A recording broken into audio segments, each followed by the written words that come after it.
Good evening. कैसे हैं सभी मेरे प्यारे विद्यार्थी? सही हैं? सही होना चाहिए। सब कुशल मंगल हो। माँ सरस्वती का आशीर्वाद हमेशा आप लोगों पर बना रहे। आज हम अपनी क्लास में शंकु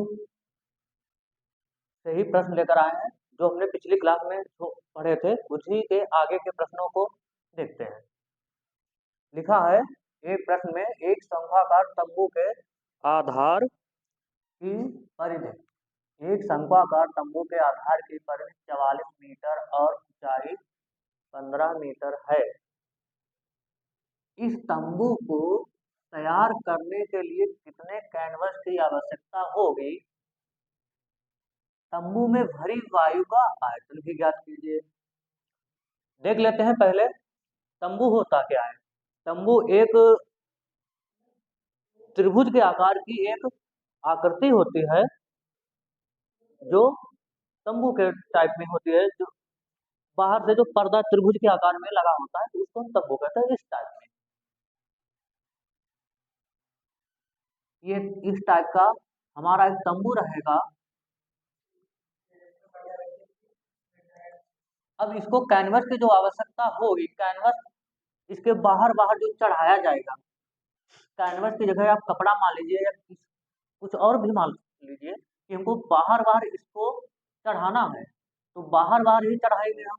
तो बाहर बाहर जब चढ़ाएंगे तो हमें पता है, जब बाहर बाहर चढ़ाते हैं तो बाहर ये जो आकृति हमारी बन गई शंकु के आकार की, जब बाहर इसके चढ़ेगा तो बाहर का मतलब शंकु का हमको वक्रपृष्ठ लगाना होगा। तो जो पहले प्रश्न में जो दिया गया है, हम उन सब चीजों को लिख लें। आधार की परिधि, तंबू के शंक्वाकार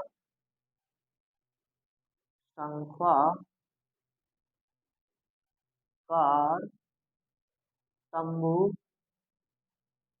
के आधार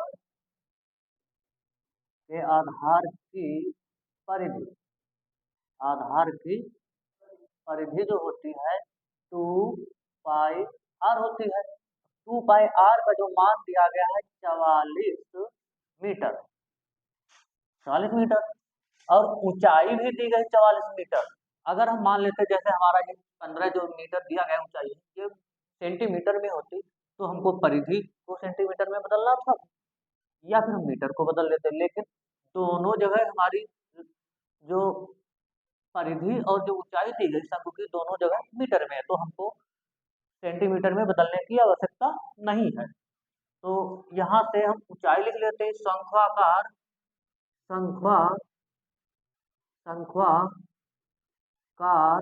तंबू की ऊंचाई तंबू की ऊंचाई तंबू की तंबू की ऊंचाई तंबू की ऊंचाई h हाइट होती है ऊंचाई, ये दी गई है 15 मीटर। अब हमको ज्ञात क्या करना था? तंबू का वक्र पृष्ठ। तो तंबू का जो वक्र पृष्ठ होता है, तंबू का बाहरी पृष्ठ, यानी कैनवस, हमको कैनवस बाहर से भी चढ़ाते हैं, बाहर बाहर ही कैनवस को चढ़ाया जाता है। तो इसलिए हम बाहर जब चढ़ेगा तो किसी भी आकृति का वक्र पृष्ठ लगता है, जब बाहर हम चढ़ाएंगे तंबू में। तो अब यहाँ पर तंबू का वक्र पृष्ठ निकालेंगे। तंबू का वक्र पृष्ठ, तंबू शंक्वाकार तंबू का वक्र पृष्ठ, शंक्वाकार तंबू का वक्र पृष्ठ, शंक्वाकार तंबू का वक्र पृष्ठ का क्षेत्रफल।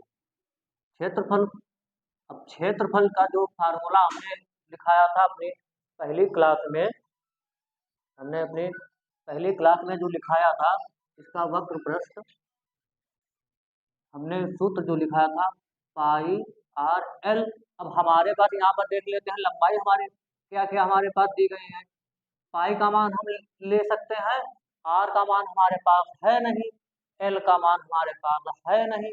तो हमको पहले यहाँ से हमको क्या निकाल लेना है?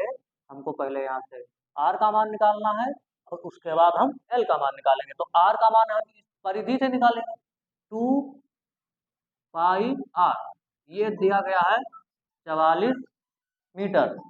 ये 44 मीटर, यहाँ से 2 गुणा में 22 बटे में 7 गुणे का r बराबर में 44।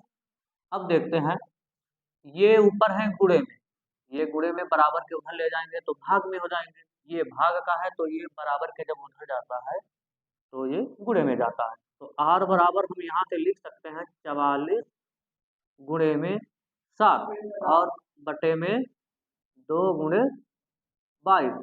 ये 22 इक्कन 22 दो ना 44, ये 2 इक्कन तो इक्कन, तो खाली हमारा क्या केवल बचा 7 बचा 7। तो r बराबर यानी त्रिज्या का जो मान निकल कर आएगा वो 7, ये भी मीटर में ही निकल कर आएगा, ये भी मीटर में ही निकल कर आएगा।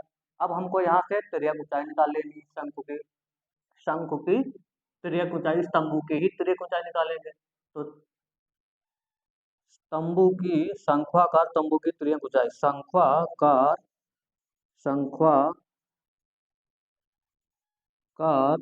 तंबू की तिर्यक ऊंचाई, की तिर्यक ऊंचाई, की तिर्यक ऊंचाई, तिर्यक ऊंचाई होती है L बराबर, ये L बराबर जो होती है h का स्क्वायर करेंगे हाइट, h का मतलब हाइट यानी लंबाई का स्क्वायर प्लस त्रिज्या मतलब r का स्क्वायर। तो यहाँ से हम लिखेंगे L बराबर में h बराबर हाइट हमारी कितनी थी 15, 15 का स्क्वायर करेंगे प्लस में r स्क्वायर का, r हमारा कितना निकल कर आया 7, r कितना निकल कर आया है देख रहे हैं यहाँ पर 7 आया निकल के, तो r का मतलब 7 का स्क्वायर करेंगे।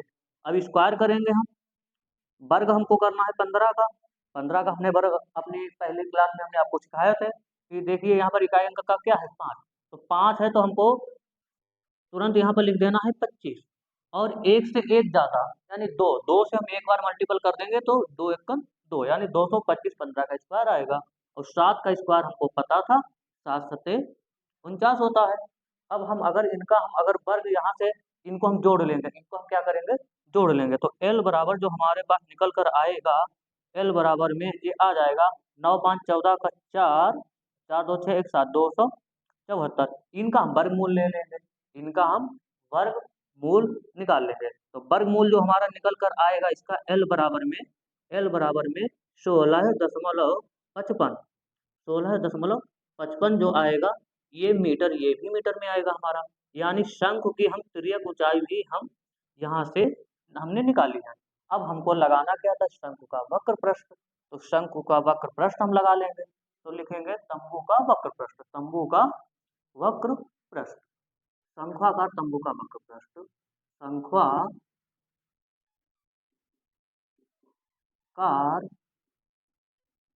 तंबू का वक्र पृष्ठ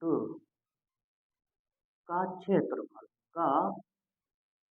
क्षेत्रफल जो होता है पाई आर एल, पाई का मान हमको क्या लेना है 22 बटे में 7 गुना आर बराबर हमको क्या लेना है देखते हैं, आर बराबर में हमारी त्रिज्या क्या निकल कर आई थी 7 आई थी, 7 आई थी, तो आर बराबर में हम 7 लिख लेंगे, गुणे में एल बराबर हमारा तिर्यक ऊंचाई क्या है तंबू की जो तिर्यक यानी तिरछी जो ऊंचाई होती है ये वाली, ये जो होती है हमारी एल होती है, जो तिरछी ऊंचाई एस है, तिरछी एक सीधी ऊंचाई होती है, जो सीधी हाइट होती है उसको एच से हम लिखते हैं, और जो तिरछी ऊंचाई जाती है उसको हम एल से लिखते हैं शंकु में।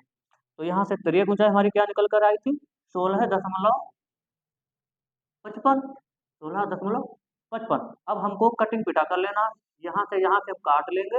अब हम इनकी अगर गुणा करेंगे 22 गुणे में 16.55, 16.55 हम इन सभी की गुणा करा ले, हम इन सभी की गुणा करा लेंगे।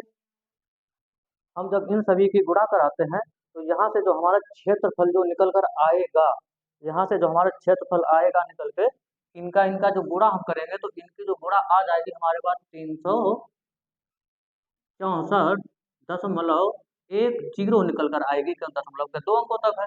अब ये जो आएगा ये जो होता है ये भी आएगा वर्ग मीटर, ये भी वर्ग मीटर आएगा, यानी शंकु का क्षेत्रफल आ गया निकल के तंबू का, शंकु मतलब तंबू का क्षेत्रफल 364.10 वर्ग मीटर। दूसरे सवाल में हमसे क्या यहाँ पर उसने कहा है शंकु का आयतन ज्ञात कीजिए, यानी तंबू में भरी वायु का आयतन ज्ञात कीजिए। तंबू में जो भरी, यानी इस तंबू में जो वायु भर जाएगी, हवा अंदर अंदर भर जाएगी, हवा अंदर अंदर भर जाएगी, तो अंदर अंदर हवा भरी जाएगी, तो अंदर अंदर जो हम ज्ञात करते हैं तो आयतन ज्ञात करते हैं। तो तंबू का जो आयतन लगेगा, शंक्वाकार तंबू का आयतन, शंक्वाकार तंबू का आयतन, तंबू का आयतन, तंबू का आयतन मतलब शंक्वाकार तंबू का आयतन मतलब बेलन का आयतन। तो बेलन का जो आयतन हमारा 1/3 पाई आर स्क्वायर एच होता है, पाई आर स्क्वायर एच, ये घन सेंटीमीटर होता है। तो यहाँ से हम लिखेंगे 1/3 गुना पाई का मान हम ले सकते हैं 22/7 भी ले सकते हैं, 3.14 भी ले सकते हैं, 22/7 और गुना आर बराबर लिख लेंगे, आर का स्क्वायर हमको करना है, आर यानी त्रिज्या का स्क्वायर, तो 7 का हम स्क्वायर कितना कर देंगे, 7 का स्क्वायर करेंगे 7 × 7 कितना होता है, बताओ बताइए कितना होता है, 49, 7 का स्क्वायर 49 गुना एच, एच का मान कितना है 15 मीटर। अब हमने यहाँ पर भी 15 लिख लिया था, तो एच का मान है 15 मीटर, तो एच बराबर हम यहाँ से 15 लिख लेंगे। अब ये कट जाएगा, ये 3 से कटेगा, 5 बार में 3 बच्चे में 15, ये 7 सत्ते में 49, तो यहाँ से जो निकल कर आएगा ये देखते हैं 22 गुना, अब 5 × 7 कर देंगे तो 35, 5 सत्ते 35, ये 35, अब इनकी भी हम गुणा कर लें, 35 दूना 70, 35 दूना 70 का 0 हासिल लगेगा 7, 35 दूना 70 और 70 में 7 हम जोड़ते हैं तो आ जाता है 77, 77 ये आ जाएगा 777 घन मीटर, 777 घन मीटर। यहाँ से ये हमारा निकल कर आ गया। दोनों सवालों में हमारे जो है सवाल के देखे हैं हमने हल कर लिया, यानी त्रिज्या क्या निकल कर आ गई हमारी 7 आ गई, त्रिज्या की ऊंचाई क्या निकल कर आ गई हमारी 16.5 मीटर। शंक्वाकार तंबू में जो हम उसका कैनवस लगाएंगे तो कैनवस की जो आवश्यकता होगी कितने होगी वर्ग मीटर, 364.10 वर्ग मीटर कैनवस की आवश्यकता होगी इस तंबू को चढ़ाने के लिए। तो अब शंक्वाकार तंबू का जो आयतन होगा, आयतन कितना हमारा निकल कर आया है 770 घन मीटर। उसके बाद हम एक और हमने सवाल लिखा है वो देखते हैं। लिखा है उस बड़े से बड़े शंख का आयतन ज्ञात कीजिए जो उस घन से काटा जाए जिसकी प्रत्येक कोर 12 सेंटीमीटर लंबी हो। सवाल कह रहा है उस बड़े से बड़े शंख का आयतन ज्ञात कीजिए जिसकी प्रत्येक कोर 12 सेंटीमीटर लंबी होनी चाहिए, लेकिन वो जो शंख है वो काटा किससे गया है, घन से, यानी ये जो घन की आकृति है उस घन को वो एक शंख के रूप में बदल रहा है। जब शंख के रूप में बदल रहा है तो हम यहाँ लिख लेते हैं, यानी घन की एक भुजा, यानी घन की एक भुजा क्या हो जाएगी, घन की एक भुजा हमारी दी गई है, घन की एक भुजा, घन की एक भुजा कितनी है, एक भुजा बराबर कितनी है 12 सेंटीमीटर है, 12 सेंटीमीटर। जब घन की एक भुजा 12 सेंटीमीटर है तो शंख की भी एक भुजा यही रहेगी, यानी तो यहाँ से हम लिख लेते हैं, अगर हम यहाँ शंख की त्रिज्या लिखें r बराबर, तो शंख की हमारी जो त्रिज्या है वो भी इसकी आधी रह जाएगी, तो व्यास कितना होगा शंख का, यानी व्यास कितना हो जाएगा यहाँ से, यानी व्यास यहाँ से कितना रहेगा, व्यास यहाँ से कितना हो जाएगा 12 सेंटीमीटर व्यास भी रहेगा, 12 सेंटीमीटर व्यास रहेगा, यानी व्यास होता है 2r, यानी 2r का भी मान कितना रहेगा 12 सेंटीमीटर रहेगा, 2r का मान 12 सेंटीमीटर रहेगा। जब 2r का मान 12 सेंटीमीटर, तो यहाँ से r का मान निकाल सकते हैं, r का मान क्या निकल कर आएगा हमारे पास, ये दोनों गुणे में है, 2 और पाई सॉरी 2 और r जो है गुणे में है। अब हम यहाँ से अगर हम जब गुणे का ये 2 उधर चला जाएगा तो ये 12 के नीचे आ जाएगा, भाग में आ जाएगा, 12/2 आ जाएगा, तो ये 2 6 बार में कट जाएगा, यानी r यानी त्रिज्या का जो मान निकल कर आएगा 6 सेंटीमीटर, यहाँ से त्रिज्या का मान यहाँ से 6 सेंटीमीटर आ जाएगा निकल के। अब ऊंचाई कितनी रहेगी शंख की, तो शंख की जो ऊंचाई हो जाएगी, शंख की ऊंचाई, शंख की ऊंचाई, शंख की ऊंचाई, शंख की ऊंचाई, हाइट, हाइट कितनी रहेगी, ये भी हमारी 12 सेंटीमीटर रहेगी, ये भी 12 रहेगी। क्यों रहेगी, क्योंकि वो घन से काटा गया है, और घन में जो सभी आकृतियां होती हैं बराबर होती हैं, इस वजह से ये भी 12 रहेगी। परंतु आर का मान 6 रह जाएगा, क्योंकि व्यास, व्यास तो 12 ही रहेगा, और व्यास का आधा तो त्रिज्या होती है, इसलिए त्रिज्या 6 सेंटीमीटर है। अब हम यहाँ से निकाल लेंगे शंकु का आयतन, शंकु का आयतन, शंकु का आयतन, शंकु का आयतन, शंकु का आयतन, वॉल्यूम बराबर, शंकु का आयतन जो वॉल्यूम होता है, शंकु का आयतन वॉल्यूम बराबर, हम यहाँ से क्या लिखेंगे, 1/3 पाई आर स्क्वायर एच, ये घन सेंटीमीटर में इसका उत्तर होता है, घन सेंटीमीटर। तो 1/3 गुणे पाई का मान हम लिख सकते हैं 22/7, और गुणे में आर स्क्वायर मतलब है हमको त्रिज्या का स्क्वायर करना है 6 का, तो 6 गुणे जाए 6 दो बार लिख लें, या हम सीधा 6 का स्क्वायर कर लें, 6 गुणे 6 करेंगे तो 36, यानी 6 का जो स्क्वायर आ जाएगा 36, और h का मान कितना है, h का मान हमारे पास दिया है 12, यानी यहाँ से 12 निकलेगा, तो ये कट जाएगा। अब हम यहाँ से देख लेंगे, ये कट जाएगा, 3 एकन 3 और 3 एकन 3 दूनी 6, ये कट जाएगा। अब हमारा क्या बचेगा, 22 गुणे में 12 गुणे में 12 और बटे में 7 है। अब यहाँ से हम गुणा कर लेंगे, तो ये आ जाएगा 22 गुणे में 144, 12 बराबर हम 144 बटे में 7, ये 7 से हम काटेंगे तो ये कटेगा, 7 दूनी 14, एक जीरो आ जाएगा, यहाँ दशमलव लगा लेंगे, ये चला जाएगा, 7 बच्चे 35, और 7 सते 49, 7 बार में कट जाएगा। अब हम इनकी इनकी गुणा कर लेंगे, 22 22 गुणे में 20.57, 20.57, हम यहाँ से अगर गुणा, यहाँ से गुणा हम करते हैं तो यहाँ से हमारी गुणा जो आएगी 4, इनकी इनकी जो गुणा निकल कर आ जाएगी हमारी 452.57 आयतन निकाल रहे थे, तो घन मीटर में आएगा, घन सेंटीमीटर में आएगा, घन सेंटीमीटर, घन सेंटीमीटर में आएगा।